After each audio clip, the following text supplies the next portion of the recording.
Olá a todas, todes e todos, bem-vindos a mais o sexto episódio do Diálogos dos Patologizantes, o podcast do Despatologiza, um movimento, desculpem, pela despatologização da vida. Hoje, o nosso título é O Conhecimento Ancestral Renova os Olhares sobre o Preconceito e a Intolerância. Eu sou Maria Aparecida Afonso Moisés, pediatra, professora titular de pediatria pela Unicamp e militante do Despatologiza. Eu vim da África. Você que me escuta também veio da África. Mesmo que não saiba, mesmo que não queira, você veio da África. Cada um de nós, todos nós, viemos da África. A antropologia nos ensina há muito tempo que a humanidade nasceu na África. Há 25 anos, um campo científico mais hard, a genética, confirmou que todo humano, toda humana, é descendente de africanos. Mesmo que não apareça naquele seu exame sofisticado, genômico, você tem suas raízes na Mãe África. Pedro Arcanjo afirmou que não há sangue branco puro na Bahia. Eu peço licença a Jorge Amado, que escreveu Tenda dos Milagres, e digo que não há sangue branco puro no Brasil. Não há sangue branco puro no mundo. Todos somos africanos. Com o tempo, muitos de nós partimos para povoar o mundo. E nessa longa jornada, fomos perdendo melanina, fomos perdendo nossa cor. E achamos que estávamos ganhando quando a gente estava perdendo. Talvez aí, perdendo a cor, a gente tenha também começado a perder a conexão com a nossa terra natal, os nossos ancestrais e até mesmo a renegar a nossa origem.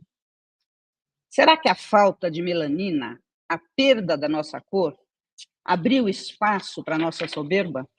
A soberba dos brancos, dos que se acham brancos? Nós fomos trocando a melanina pela sensação de superioridade, pela supremacia, fomos nos tornando arianos, ou querendo ser arianos, e discriminando todos aqueles que tivessem um pouco mais de melanina do que nós, ou que tivessem um olho um pouco mais puxado do que nós, um cabelo um pouco diferente. Fomos nos tornando racistas. E como racistas, fomos explorando, espoliando, roubando a Mama África. E fomos aprendendo e ensinando a desqualificar e ver como não humanos os filhos, netos, tataranetos dos nossos tataravós. Escravizamos e matamos os nossos irmãos, netos e tataranetos dos nossos avós e dos nossos tataranetos. Eu aqui peço licença para pedir perdão aos meus tataranetos, aos meus tataravós, desculpem, aos nossos tataravós, pelo que temos feito com os nossos irmãos, tataranetos também dos nossos tataravós. E fomos nos desconectando dos nossos ancestrais, da nossa ancestralidade. Quem de nós conhece a música africana? Ou a literatura africana? A cultura, a filosofia africana, quem conhece? Quem de nós conhece as religiões africanas?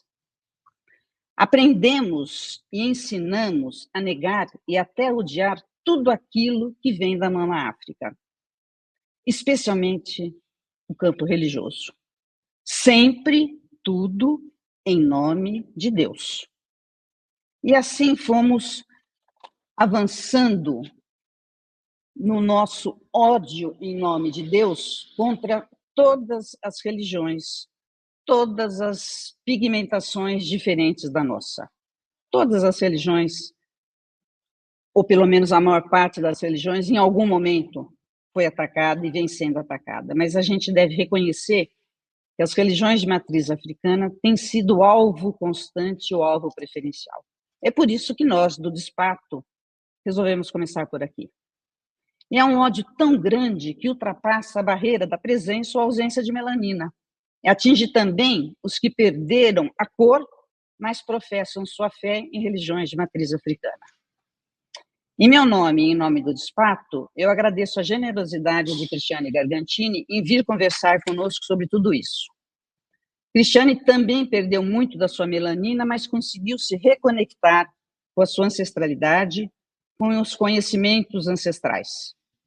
Cristiane é Ielorixá, dirigente espiritual do Núcleo Umbandista Caminhos da Vida, e eu agradeço, obrigada, Mãe Cris, e eu queria que você começasse nos contando como é viver uma religião de matriz africana, quais são as dores e sofrimentos, e depois você fala dos ganhos, que é viver uma religião de matriz africana. Obrigada por estar aqui conosco. Então, vamos lá. Grande prazer aqui encontrar essa oportunidade. E, em primeiro lugar, vou pedir as bênçãos aí aos mais velhos, a todos os nossos ancestrais nesse momento, que eles nos reconduzam a esse caminho de entendimento e de renovação para esses olhares tão necessários nesse momento aí. Esse caminho religioso sempre foi pautado por enormes desafios físicos, espirituais, sociais, econômicos. Eu acho que é um ganho hoje poder estar falando um pouquinho sobre essa realidade e sobre tudo o que ela nos trouxe. Infelizmente, a gente tem que deixar um espaço para essas dores, para esses sofrimentos, para que eles venham sofrer um processo aí de diminuição através dessa renovação dos nossos entendimentos que estão muito distantes da nossa ancestralidade. Eu vejo hoje, Cida, uma necessidade iminente de volta a essa ancestralidade, a esse reconhecimento do lugar e do papel dessas forças ancestrais, até para que a gente possa encontrar um lugar um pouco mais sólido para exercer e professar a nossa fé em inúmeras vertentes que as matrizes africanas têm. Hoje, especificamente, hoje eu falo em nome da Umbanda, mas com profundo respeito a todos os meus irmãos aí de religiões afrodescendentes, para alguns religiões de matriz africana e para alguns religiões que sofreram uma mutação, vamos dizer assim, ou uma adaptação, né, para que elas pudessem sobreviver dentro desse caos que se instalou nas perseguições, nos desencontros, né? Queria dizer também que eu acredito cegamente que isso tudo começa por uma ignorância, como você mesmo falou, da nossa descendência africana, né? Eu acho que muito pouca gente conhece essa origem e muito pouca gente valoriza isso como uma força. Algumas e muitas das pessoas que eu conheço veem nisso uma fraqueza, uma fragilidade ou uma desqualificação, eu diria.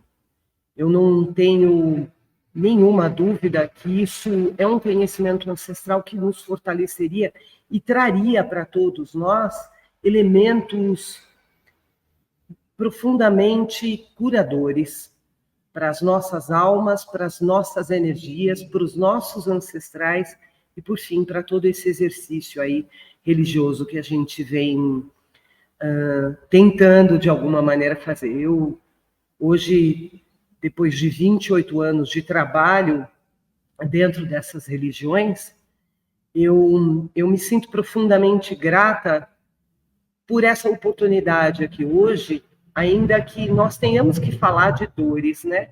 Eu gostaria muito de, nos nossos próximos encontros ou oportunidade, falar um pouco sobre as alegrias, sobre esse fator renovador, falar um pouco sobre as nossas forças, como elas podem auxiliar e estão auxiliando os seres humanos que chegam até nós em profundo sofrimento. E nesse contexto hoje a gente vai por esse caminho aí, vamos tentar fazer ele ser um pouquinho mais leve, né? Porque realmente ele é muito triste e vivemos uma realidade hoje de perseguição, infelizmente.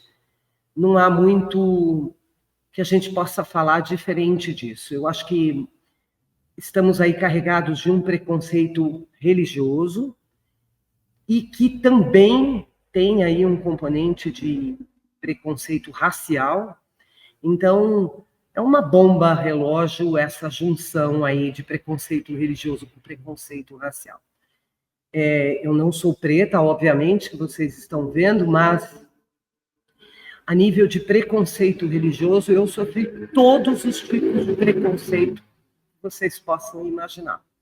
E esses preconceitos, eles começam pela própria ignorância, pelo desconhecimento, né, da causa religiosa, da causa humana, enquanto processo de evolução, e terminam dentro dos eixos familiares.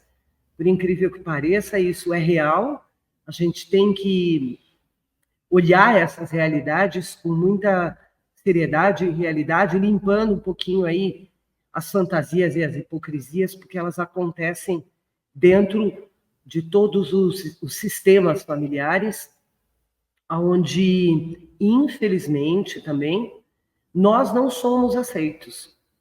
E isso, de alguma maneira, Cida, isso nos fortaleceu. Como um desafio a quem professa uma fé e encontra nela acalento para suas dores e seus sofrimentos. Então, essa é um pouquinho aí da resposta que eu tenho para te dar nesse momento em relação a esse suposto, essa intolerância religiosa, que para mim ela é carregada de inúmeros fatores, como uma massa de bolo aí. Ela tem um fator religioso, sim, que também é muito antigo e muito discutido. Ela tem um fator racial também indiscutível, mas acho que também ela tem um fator carregado de ignorância em todos os aspectos. E eu acho que esse olhar a gente precisa começar a desconstruir essa suposta ignorância em relação a quem somos, em relação ao que fazemos e qual é a nossa proposta a nível de evolução, a nível de auxílio a esse sofrimento que vem acontecendo aí de uma maneira bastante violenta e, obviamente, que depois da pandemia isso tomou aí um vulto muito sério. Nós estamos de cara... Diga. Não, pode completar. Aí eu falo. Eu acho que a gente está de cara e estamos de frente com uma epidemia, né, de problemas mentais e emocionais que tem chegado até nós em forma de sofrimento, de dor, de destruição. E acho que a gente podia conversar um pouquinho por aí, né, para entender um pouco qual é o nosso papel e a nossa função nesse momento, já que a gente sabe de todo esse processo de intolerância que começou já lá atrás e vem se estendendo até agora. Diga lá. O que eu ia dizer é que, como pediatra, e trabalhando na rede de saúde de Campinas e antes também em São Paulo, eu não atendi diretamente, porque a maior parte eram adultos, mas eu vivi muito de perto o atendimento a pessoas feridas física, emocional, energética, espiritualmente, por seguirem religiões de matriz africana, né? A gente sabe que isso continua. A minha sensação é que, para os que se acham brancos, puros, religiões de matriz africana são coisas de preto, pobre e periférico, e a gente sabe que não é. Né? Mas, enfim, a violência é exagerada, física, de destruição, de botar fogo, e de agredir muito no campo emocional. Isso eu vivi muito na rede de saúde.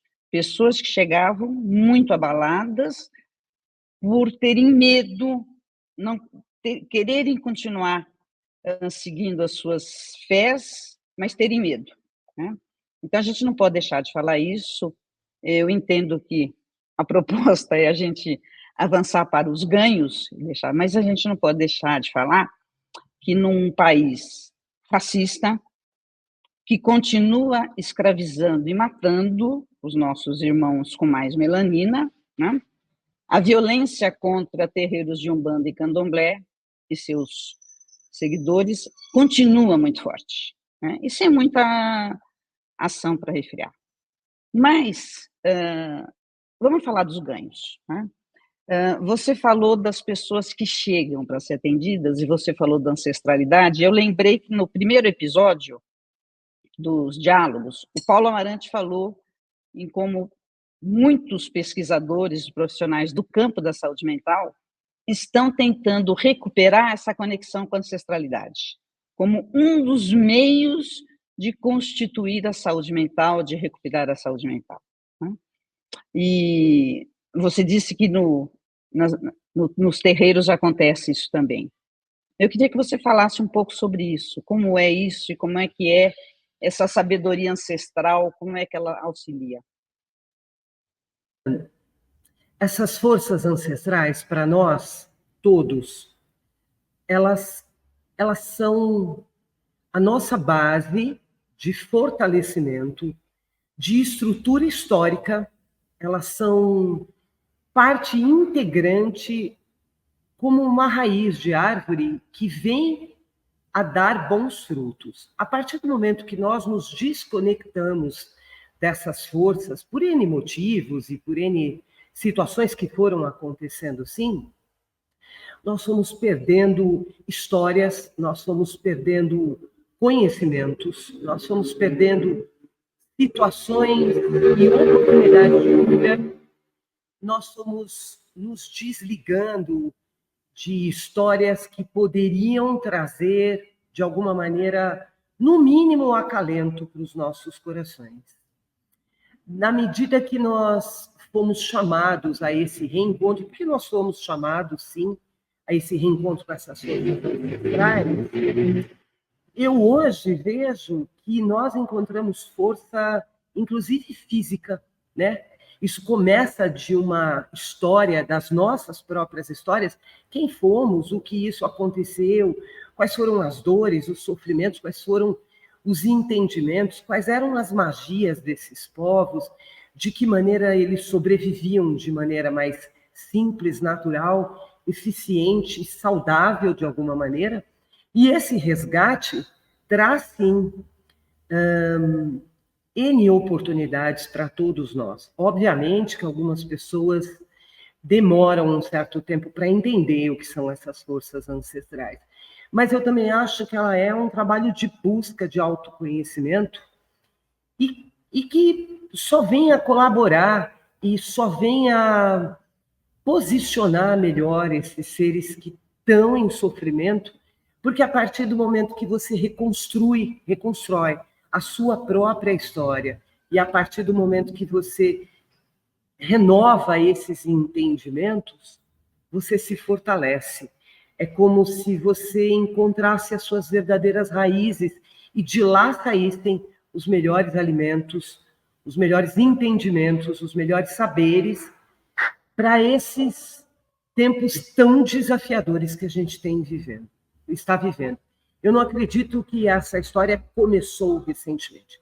Acho que ela tem milhares de anos, mas eu acredito que sim, diante desse momento de caos, a própria espiritualidade como um todo nos coloca essa bênção, né, que são essas forças ancestrais. Eu não estou aqui para ditar regras, né, gente? Quem sou eu para isso? Mas esse caminho trilhado, ele tem, sim, inúmeras possibilidades de auxílio, e eu acho que isso é um ponto super importante para todos nós, não só de religião, mas aí para um olhar para o ser humano tão necessitado nesse momento. Então, o que eu percebo, eu falei das pessoas que eu via, que chegavam com sofrimentos, né? E percebo hoje, percebi mais tarde, que muitas vezes nós, profissionais de saúde, não conseguíamos ouvir e acolher o suficiente. E muitas vezes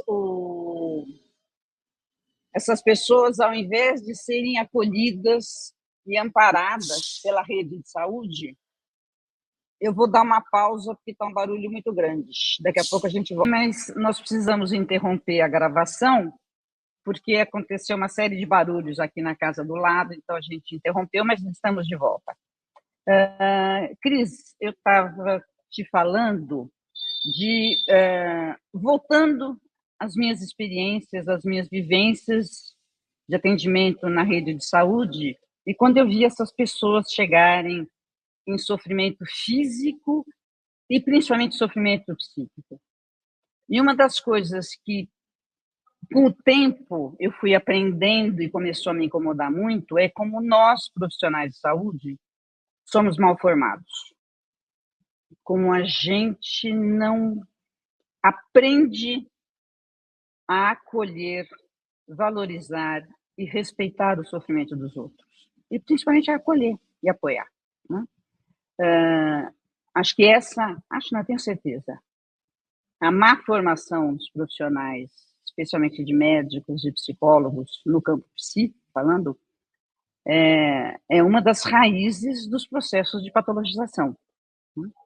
Então, essas pessoas saem dos serviços de saúde não acolhidas num trabalho em rede, como a gente sabe que o campo da saúde mental é, mas com algumas pílulas e um diagnóstico, etiqueta, que nunca mais desgruda delas, e aí elas continuam tristes, agitadas, ansiosas, mas agora com uma etiqueta ou de depressão, ou de transtorno de ansiedade generalizada, ou de agressividade, e isso para o resto da vida, porque parece que um diagnóstico nunca é desdiagnosticado.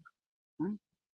Então, eu queria só colocar que acho que essa é uma das raízes da patologização. E essas pessoas, o que eu vi é não serem acolhidas. Bom, a gente sabe do quanto pessoas ligadas às religiões de matriz africana eram internadas em manicômios. Né? E hoje em não comunidades antiterapêuticas, porque eu me recuso a chamar de comunidade terapêutica, não são nem comunidades nem terapêuticas, mas continuam sendo jogadas ali, né, na falta do manicômio. Então, eu queria colocar essa questão da patologização desse sofrimento provocado pelo ódio em nome de Deus. Um Deus meio antideus, né? Porque Deus é bondoso, Deus é amor, Deus não é ódio.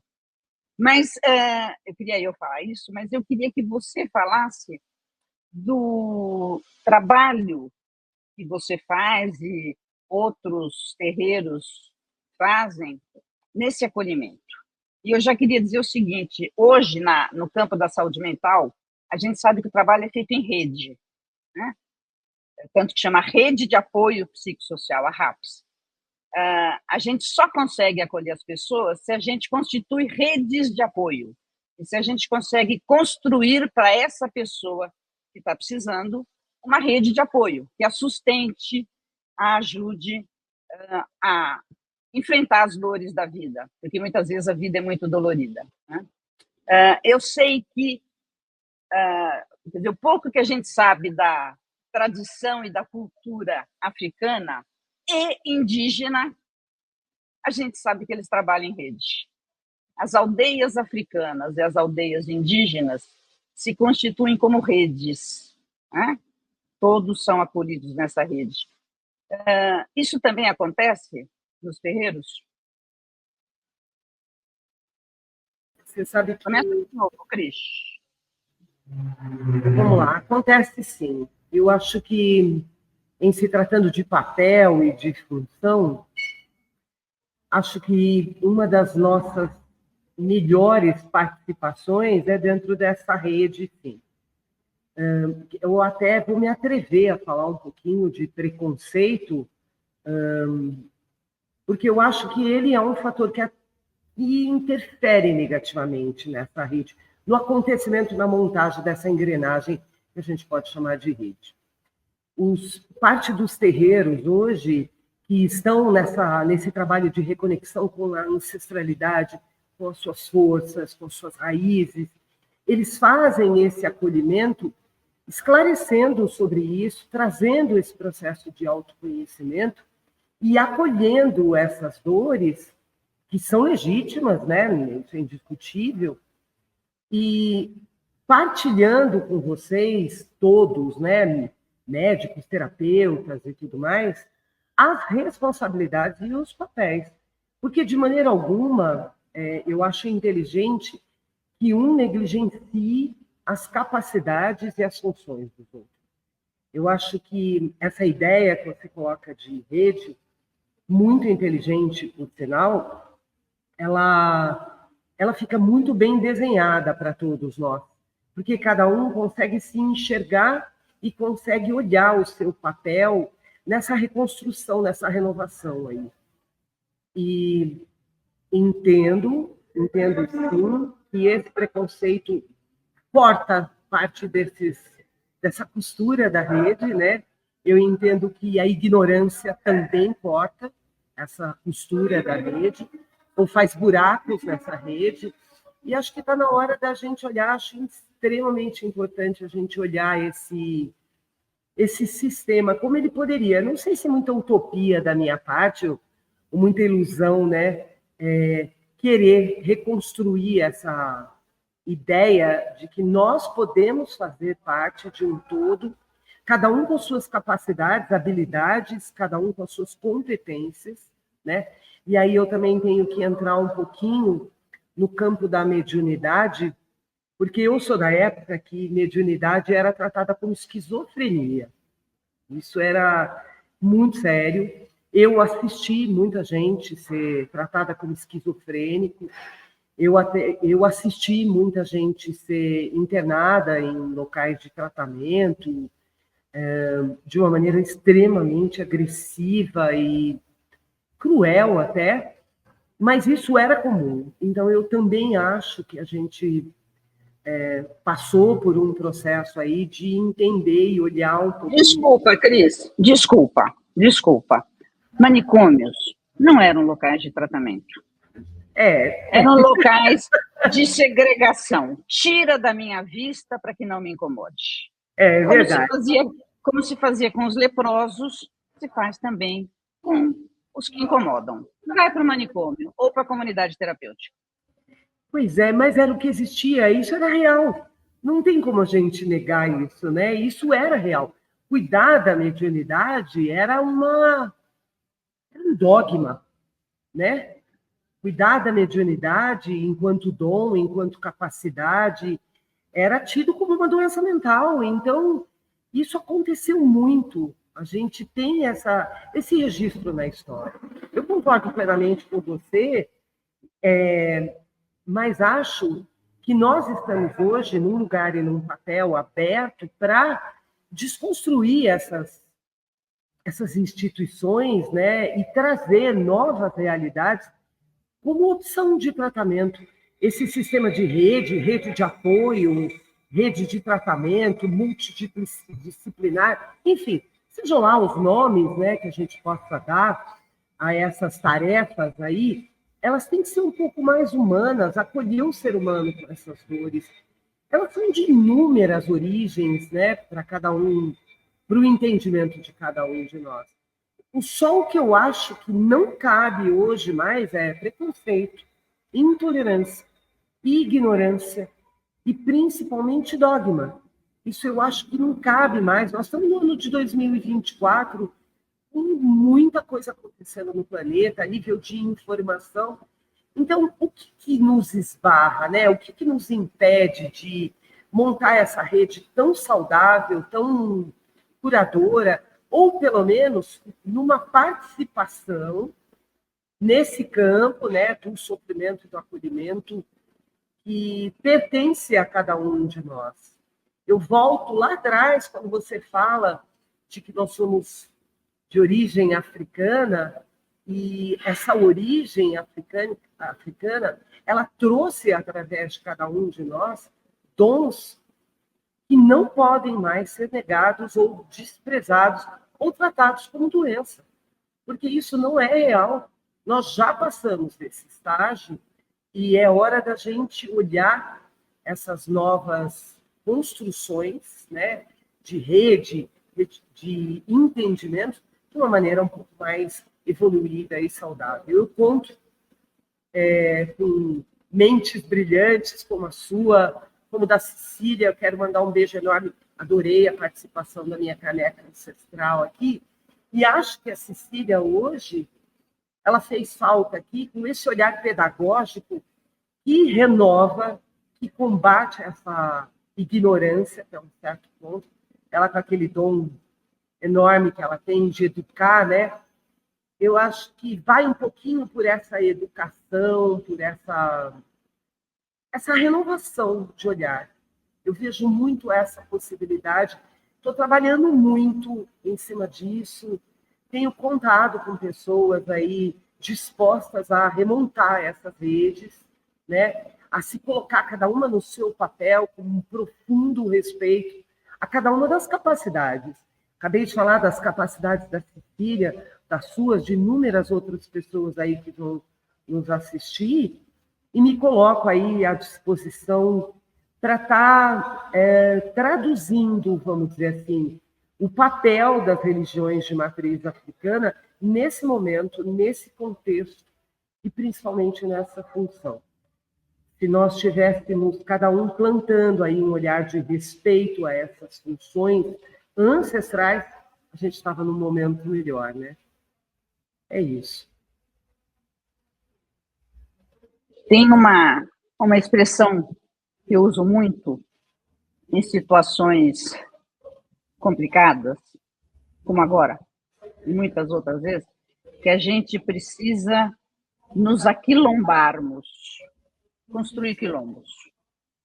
E eu acho que é isso, né? O quilombo pode ser a rede. Eu falei, quer dizer, a saúde mental no Brasil, ela tem muito forte esse conceito de rede, de trabalho em rede. E esse trabalho em rede, no campo da saúde, é uma ferramenta fundamental para não patologizar a vida de quem tem um sofrimento psíquico, principalmente, ou até mesmo, no limite, a despatologizar. Ajudar a pessoa até a se reconectar com a sua própria vida e viver o luto da sua perda. Porque esse sofrimento, muitas vezes, é por perdas, ou perdas de pessoas, ou perdas de... Enfim, perdas. Né? Estamos em tempos em que, por exemplo, a Associação Americana de Psiquiatria estabelece que a gente pode viver o luto por 14 dias. Por 14 dias, o luto é um critério de exclusão para o diagnóstico de depressão. No 15º dia, você já pode receber o diagnóstico de depressão no seu luto. Tem uma médica dos Estados Unidos, maravilhosa, Joanna Moncrief, que tem um texto, né, lindo, que ela diz que quem escreveu isso, quem fez essa classificação, com certeza nunca perdeu alguém querido. Talvez porque nunca tenha amado ninguém. Né? Mas veja, falar em luto 14 dias, mas é isso, é um mundo que nos quer patologizados, quietos, submissos, não questionando, obedecendo. Né? Obedecendo padrões e regras ditados pelos outros, o que nos submetem e nos tiram a vida, nos tiram a vida de cena. Né? Na rede de apoio na saúde, a ideia é o acolher esse sofrimento, sustentar enquanto rede, né? E com isso, muitas vezes, a gente consegue evitar a patologização, ou pelo menos minimizar essa patologização. Eu acho que todo trabalho em rede tem essa potencialidade. Eu vejo, por exemplo, os textos do Krenak, do Kopenawa, eles falam disso, né? A gente sabe que os indígenas, os nossos indígenas, que também a gente desconhece, desvaloriza, né, trabalham em rede, eles vivem em redes de apoio. E também as aldeias africanas e os quilombos, né? Acho que a gente precisa construir quilombos que nos sustentem e nos apoiem. E acho que o que você está dizendo é que os terreiros, as religiões de matriz africana também podem ser essa rede e podem ser ferramentas de vidas despatologizadas. Eu queria que você falasse um pouquinho mais sobre isso. Ida, na verdade, você também tocou num outro ponto que eu acho muito legal a gente dar lugar e contextualizar. Quando você fala aí sobre os indígenas, a nível de rede, eles têm um papel e uma importância para todos nós no conhecimento das ervas que nos possibilita auxiliar energeticamente falando, né, essa questão do sofrimento. Parte de todo o aprendizado que a gente tem a nível de ervas e conhecimentos naturais vem dessas ligações ancestrais indígenas. Elas também têm um papel enorme. Cris, desculpa te interromper, mas só para lembrar que a imensa maioria dos medicamentos foram descobertos a partir de ervas ou de modificações, transmodificações de ervas. Muito bem lembrado, né? Eu não sou médica, né? Então, algumas coisas para mim têm uma outra linguagem, ainda que a gente saiba dessa questão do medicamento, para nós esse é um olhar de energia, de força e de auxílio. Eu me arrisco a falar de cura no sentido de desconstruir ignorância. Não posso falar de cura porque eu sou médica, mas eu posso falar dessa cura espiritual que fortalece e possibilita uma outra costura aí nessa rede. Essa participação dos terreiros, eu tenho assistido, obviamente, né, que a gente está falando de locais sérios, de trabalhos embasados, com muito conhecimento, respeito. Obviamente que a gente está falando disso. Eu tenho visto uma assistência enorme, eu tenho visto um foco muito específico, né? Um cuidado muito específico a essa questão, porque ela vem crescendo realmente e isso está preocupando demais todos nós, dirigentes espirituais, chefes de terreiro e tudo mais. Alguns entendimentos nossos dizem que parte ou o todo, né, disso tudo começa de uma mediunidade em desequilíbrio, ou seja, a hora que você negligencia um dom e uma capacidade que é intrínseca do ser humano, você enfraquece ele de alguma maneira.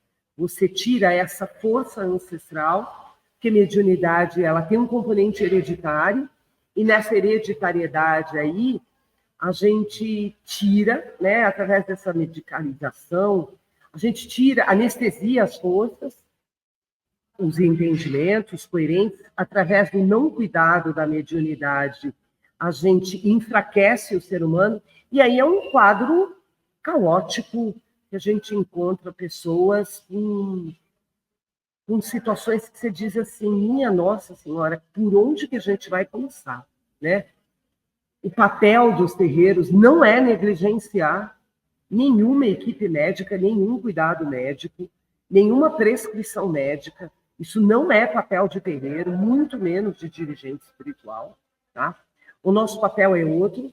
Eu gostaria muito que esse papel tivesse uma participação nessa rede de apoio, que começa de um acolhimento e pode aí acrescentar um conhecimento de ervas, de cristais, de elixires, de componentes e ferramentas espirituais e energéticas que poderiam auxiliar, sim, nesse tratamento. A gente pode colocar aí o Reiki num papel importantíssimo, a gente pode colocar o próprio benzimento, que é uma ferramenta ancestral, né, de bem dizer as novas, as situações de dor, enfim. Nós temos uma infinidade de ferramentas, capacidades para auxiliar nessa rede.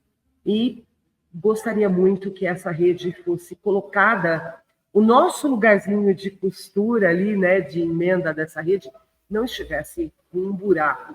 Ela estivesse costurada com o seu lugar de capacidade, de poder, de função, que ocupam as religiões de matriz africana hoje. Assim como ocupa o seu papel, que é importantíssimo nesse momento, de tentar fazer essa conexão entre ambos os lados.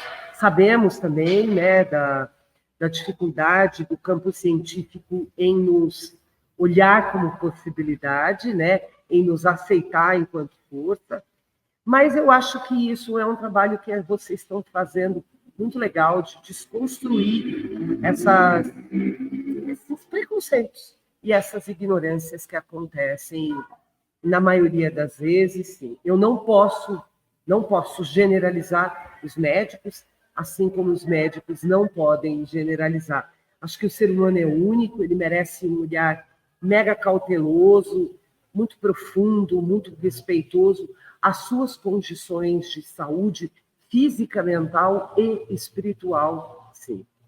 Então, essa eu acho que é uma parte do nosso trabalho.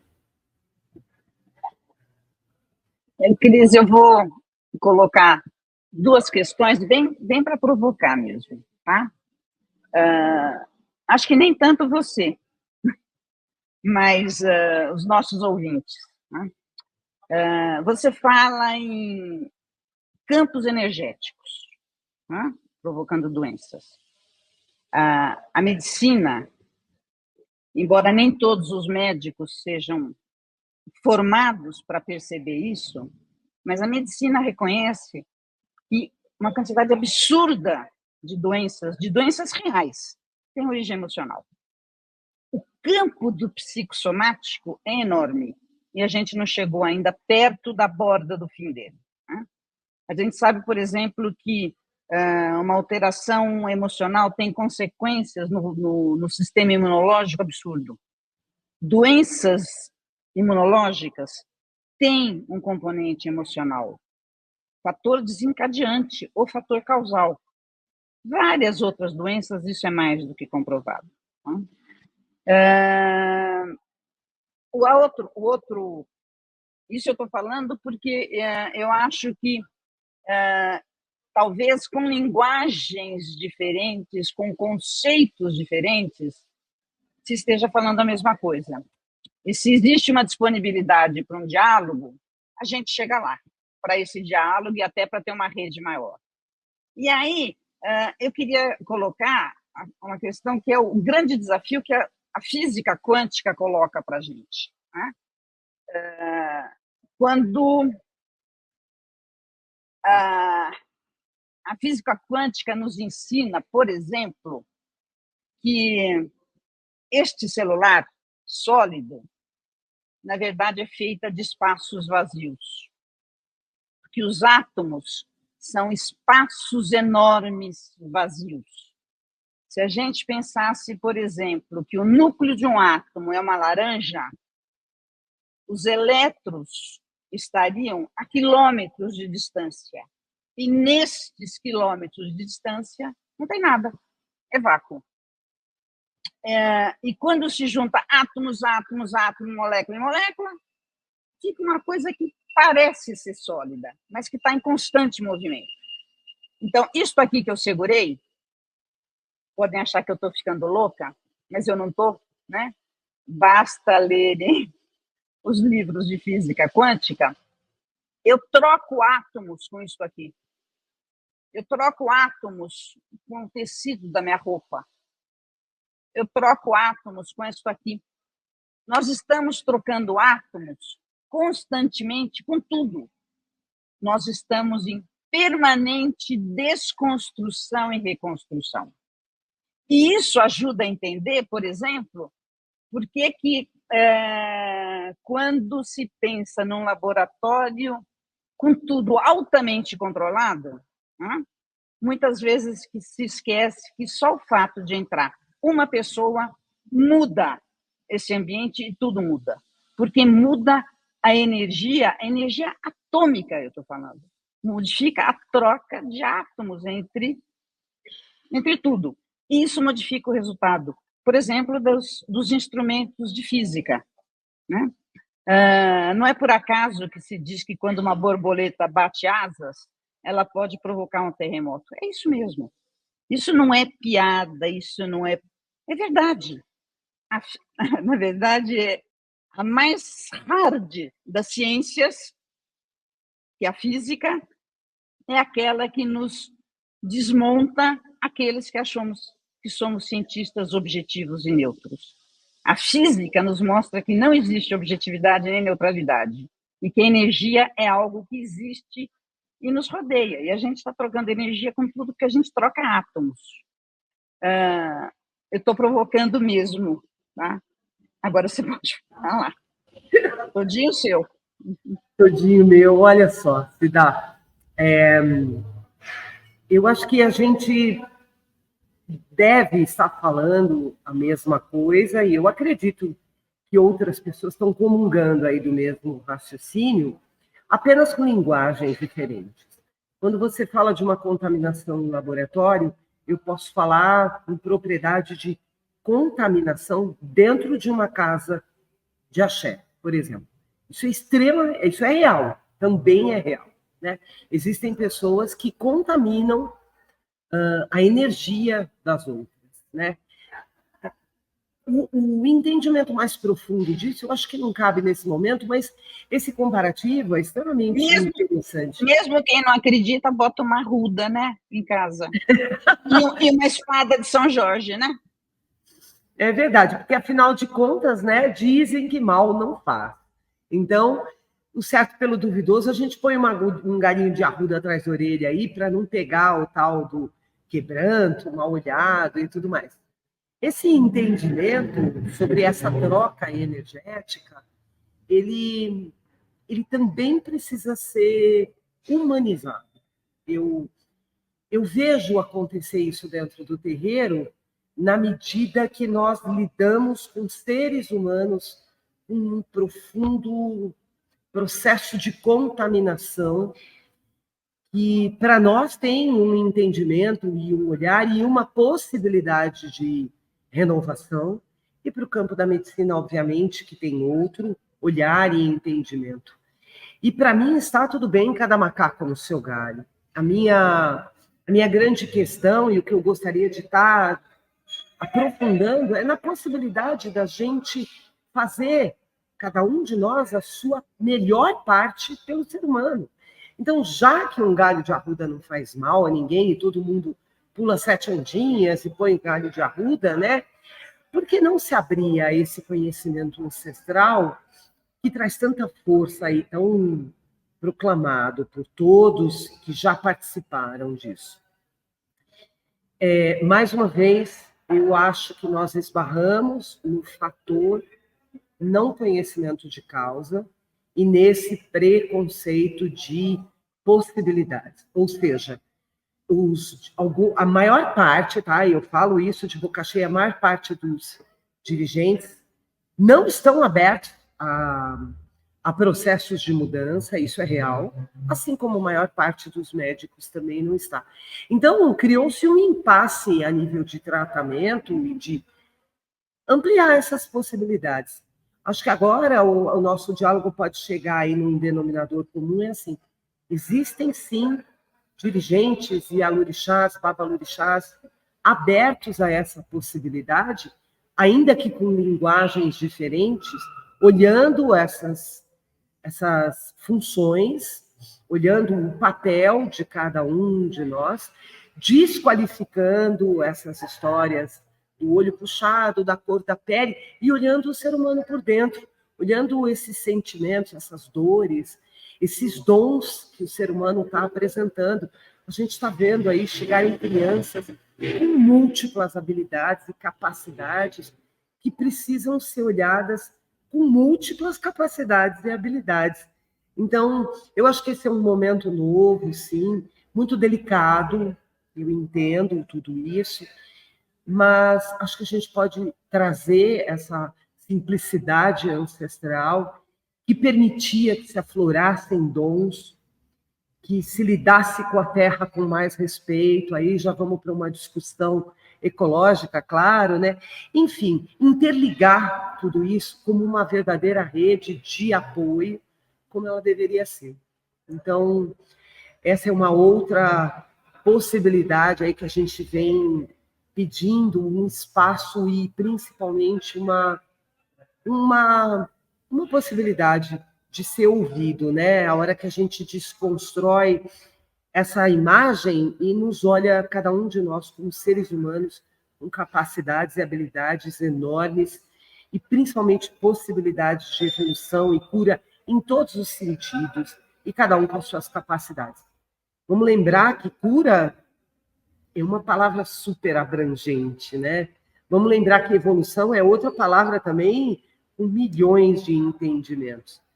E cada um nos seus universos pessoais e particulares, construindo essa famosa rede aí de apoio, de ensino, de qualificações e tudo mais.